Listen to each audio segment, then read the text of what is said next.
नमस्कार प्रेक्षकांनो, शिवा मालिकेच्या आजच्या भागामध्ये सगळ्यात जबरदस्त ट्विस्ट आता आपण पाहणार आहोत आणि त्यामध्ये शिवाचा कमबॅक होताना आता शिवा भयानक जलवा दाखवणार आहे।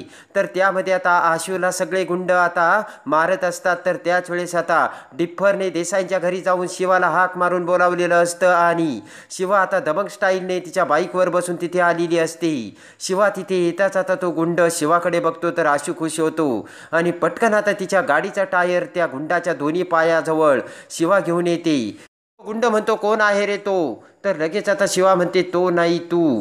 आणि शिवा आली असे म्हणत आता बाईकवरून उडी मारत एकेका गुंडांची आता शिवा कुत्र्यासारखी धुलाई करते।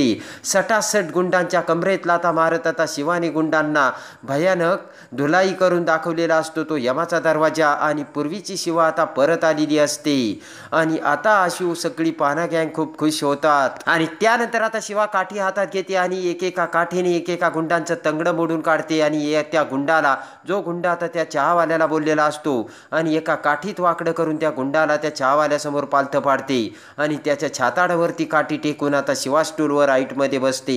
पटकन चहावाला शिवाला चहा देतो तर शिवा आता चहा पिऊ लागते। शिवाचा तो भयानक रुद्रावतार बघून सगळे गुंड आता तिथून पळ काढतात आणि लगेच आता सगळे गुंड मोठ्याने ओरडत म्हणतात की आपली शिवा पुन्हा परत आली रे, आणि सगळेजण आता नाचू लागतात। आणि आता शिवा म्हणते की काय झालं, तेव्हा आशू घडलेली सगळी हकीकत सांगतो। आशू म्हणतो की मला यांनी फोन केला आणि मग मला यांनी बोलावून घेतलं आणि मग ते गुंड कसे आले आणि त्या चहावाल्याला कशी शिगार वगैरे मागू लागली आणि नंतर चहावाल्याला त्यांनी कसा दम दिला, आपण बोलायला लागताच ते कसे आपल्याला मारू लागले, याची हकीकत आता आशू शिवाला सांगतो। शिवा म्हणते की पण आशू तुला कशाला बोलवलं यांनी? तर आशू म्हणतो की यांना ना रॉकीबद्दल काहीतरी कळलं म्हणून त्यांनी बोलावलं।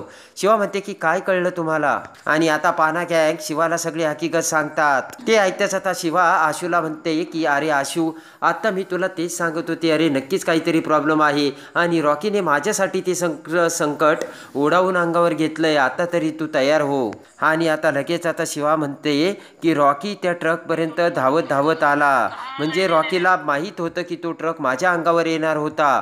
पाना गँग सुद्धा आता विचार करू लागतात, चर्चा करू लागतात।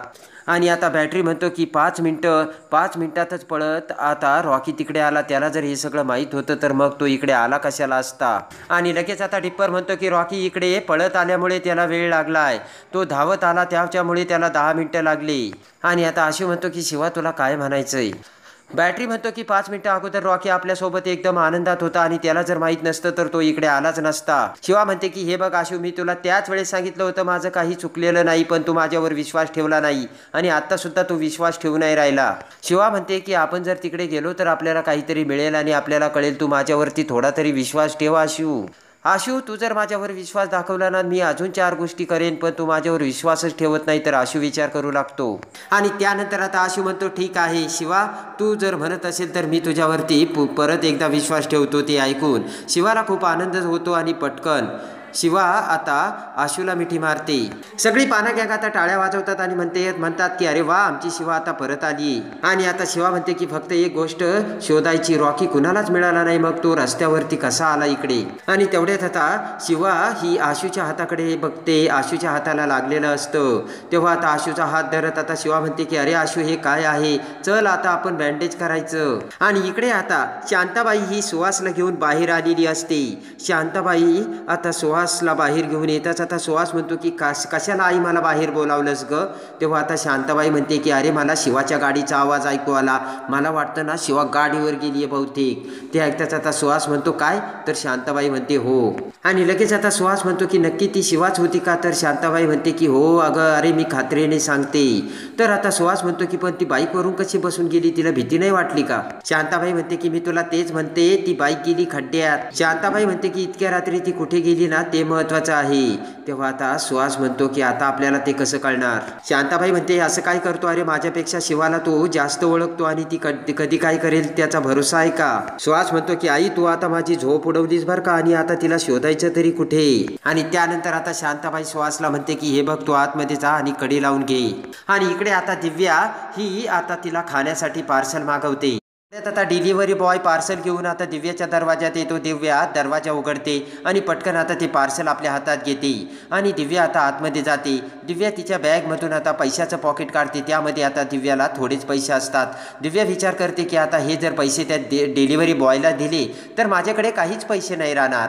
आणि एवढ्यात आता दिव्याचे लक्ष भिंतीकडे जाते. भिंतीवरती आता खिळे लावलेले असतात आणि पटकन आता त्यामधील अन्न दिव्या बाहेर काढून घेते आणि त्या बॉक्समध्ये खिळे टाकते. दिव्या आता दरवाजा उघडून बाहेर येते आणि त्या डिलिव्हरी बॉयला म्हणते की हे काय, तुम्ही कोणतं पार्सल दिलं हो? आणि लगेच डिलिव्हरी बॉय म्हणतो काय झालं? दिव्या तो बॉक्स उघडते आणि म्हणते की या सगळ्यांमध्ये खिळे आहेत. आणि लगेच डिलिव्हरी बॉय म्हणतो असं कसं होईल मॅडम, अहो अन्नामध्ये कोणी खिळे टाकेल का? तर दिव्या म्हणते की हा सगळा तुमच्या हॉटेलमधला हलगर्जीपणा आहे. तुम्ही मला ना मालकाचा नंबर द्या, मी ताबडतोब त्यांना फोन लावते. तेव्हा आता डिलिव्हरी बॉय घाबरतो. डिलिव्हरी बॉय म्हणतो की नका नका मॅडम, असं काही करू नका. आणि डिलिव्हरी बॉय म्हणतो की माझी नोकरी जाईल हो मॅडम. दिव्या म्हणते की तुम्ही नंबर द्या. आणि तो डिलिव्हरी बॉय म्हणतो की पैसेही राहू द्या आणि पार्सलही तुम्ही ठेवून घ्या, पण माझी कंप्लेंट करू नका. तर दिव्या म्हणते ठीक आहे. दिव्या म्हणते आता यावेळेस मी तुम्हाला जाऊ देते, परत असं करायचं नाही. आणि तो पार्सलवाला कुरिअरवाला गेलाच. आता इकडे दिव्या त्याच्याकडे बघून हसते. दिव्या खूप खुश होते. आणि आता दिव्या ते पार्सल उघडते तर त्यामध्ये पिझ्झा असतो. पटकन त्या पिझ्झ्यामध्ये टाकलेले खिळे दिव्या आता बोटाने उचलून बाजूला फेकते. आणि त्यानंतर आता मस्तपैकी दिव्याने त्या पिझ्झावरती ताव मारलेला असतो. इकडे आता सगळी पाना गँग आशू सोबत आता गॅरेजमध्ये येते आणि आता सगळेजण विचार करत असतात. तर शिवा आता आशूच्या लागलेच्या हाताला पट्टी करते आणि इकडे आता पाना गँग जाऊ लागते. तर आशू आता त्यांना थांबवतो आणि म्हणतो की शिवा मला एक सांग ना, तुला कोण कशाला मारायचा प्रयत्न करेल? शिवा म्हणते की मला माहिती नाही, पण रॉकीला ही गोष्ट कळली असेल म्हणून तो तिथपर्यंत आला, मला वाचवण्यासाठी आला. डिप्पर म्हणतो की रॉकी बाहेर येणार होता आणि मग तू त्याला घ्यायला येणार होती ना? तर शिवा म्हणते मी तेच तर तुम्हाला सांगते. आणि डिप्पर म्हणतो की तू रॉकीला वस्तीच्या बाहेर यायचं सांगितलं होतं आणि तो तिकडे आला. आणि लगेच आता शिवा म्हणते की असा विचार करून काही होणार नाहीये, आपल्याला पुरावा हवा आहे. तेव्हा आपण एक काम करू, आपण तिकडे जाऊन पुरावा शोधूयात ना, रॉकीचा काही फोन मिळतोय की नाही ते सुद्धा बघूयात. आता स्टेफनी म्हणतो की भाई लोक, पोलिसांना ना तो फोन सापडला नाही, मला वाटतं ना तो फोन तिकडेच असेल, चला आपण जाऊया शोधायला. पाना गँग म्हणते की आपण पोलिसांना घेऊन जायचं का तिकडे? तेव्हा आता स्टेफनी म्हणतो पोलिसांना फोन सापडत नाही, मग त्यांना कशाला न्यायचं तिकडे? त्यानंतर आता आशू म्हणतो की हे बघा, पोलिसांना कोणी काहीच सांगायचं नाही, पोलीस ऑटोमॅटिक तिकडे जातील, त्यांचं काम ते करतील, ते तो मोबाईल शोधतील, तुम्ही काही काळजी करू नका. शिवा म्हणते की असं काय करतो रे आशू, त्यांच्याकडे काय एकच केस आहे का? त्यांना वेळ तरी भेटतो का? आणि आता आशू शिवाकडे बघतो आणि म्हणतो की शिवा मी तुला सांगतो, तुला कळत नाहीये का? आणि चल घरी. तर आता शिवा म्हणते ठीक आहे.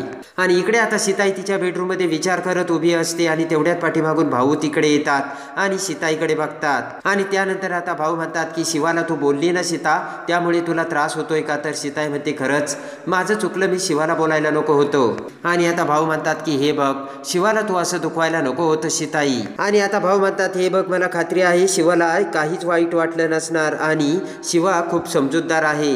आणि लगेच आता सीताई म्हणते की मी बोलेन तिच्याशी आणि समजून सांगेन तिला. आणि एवढ्यात आता शिवा मोठमोठ्याने सीताई भाऊ असा आवाज करते. भाऊ म्हणतात की शिवा कशाला हाक मारते एवढे मोठ्याने? आणि आता तो आवाज शांताबाईचा असतो.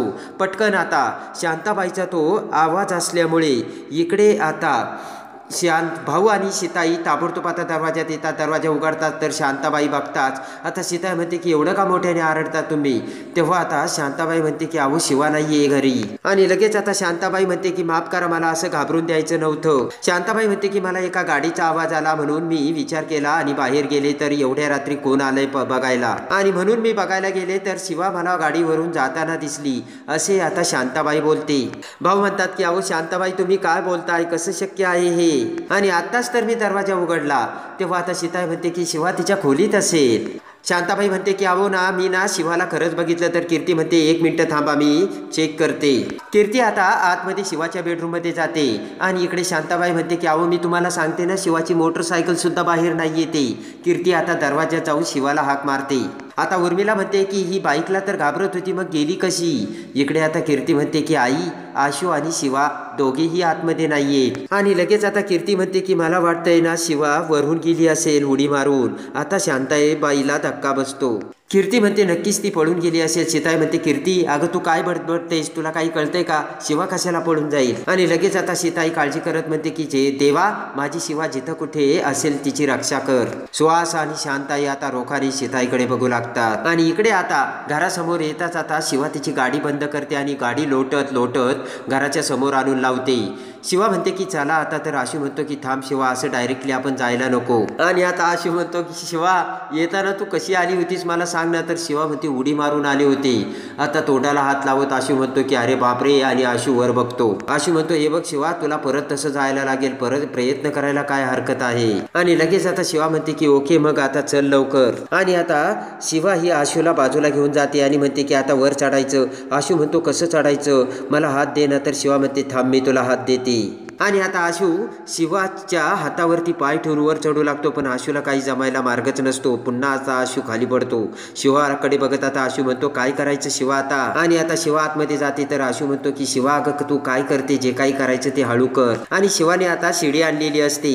शिडी आता भिंतीला लावून शिवा आता आशूला शिडीवरून चढवते. आणि शिडीवरून आशू वर जाता जाता इकडे शिवा सुद्धा वर चढते. आणि दोघेही आता शिडीवरून आता गॅलरीतून वर जातात. आणि लगेच आता दोघेही एकमेकांना हात देतात आणि आतमध्ये जातात. आणि आता बेडरूम मध्ये जाता जाता समोर उभा असते ती सीताई. आणि सीताईला बघून आता आशू आणि शिवाला मोठा धक्का बसतो. आणि गॅलरीतून आता दोघेही आतमध्ये येताच आता सीताई रागाने दोघांकडे बघते. आता दोघेही घाबरतात. आणि त्यानंतर आता सीताई लगेचच आता शिवाचा हात धरून शिवाला बाहेर आणते आणि म्हणते की हे बघा हे दोघं आत्ता आले. आणि लगेच आता रागाने सीताई म्हणते की शिवा तुला काही परिस्थितीचं गांभीर्य आहे की नाही, घरात काय चालू आहे. आणि असं रात्री अपरात्री चोरून वरून आता चोर पावलाने आतमध्ये येणं कितपत योग्य आहे. आणि शिवा मला तुझं हे वागणं अजिबात आवडलं नाही असे सीताई आता शिवाला सांगते. आशू आणि शिवा आता सीताईकडे बघू लागतात. तर आता शिवा ही आता शांताबाई आणि सुहास या दोघांच्या विरुद्ध रॉकीकडून आता रॉकीचा मोबाईल सापडून कसा पुरावा घेऊन येते. आणि आता सीताई भाऊ सगळ्यांना आता शांताबाई आणि सुहासचा खरा चेहरा शिवा कशी समोर आणते हे बघण्यासाठी आणि शिवा मालिकेच्या डेली अपडेटसाठी आपल्या चॅनलला लाईक करा, सबस्क्राईब करा.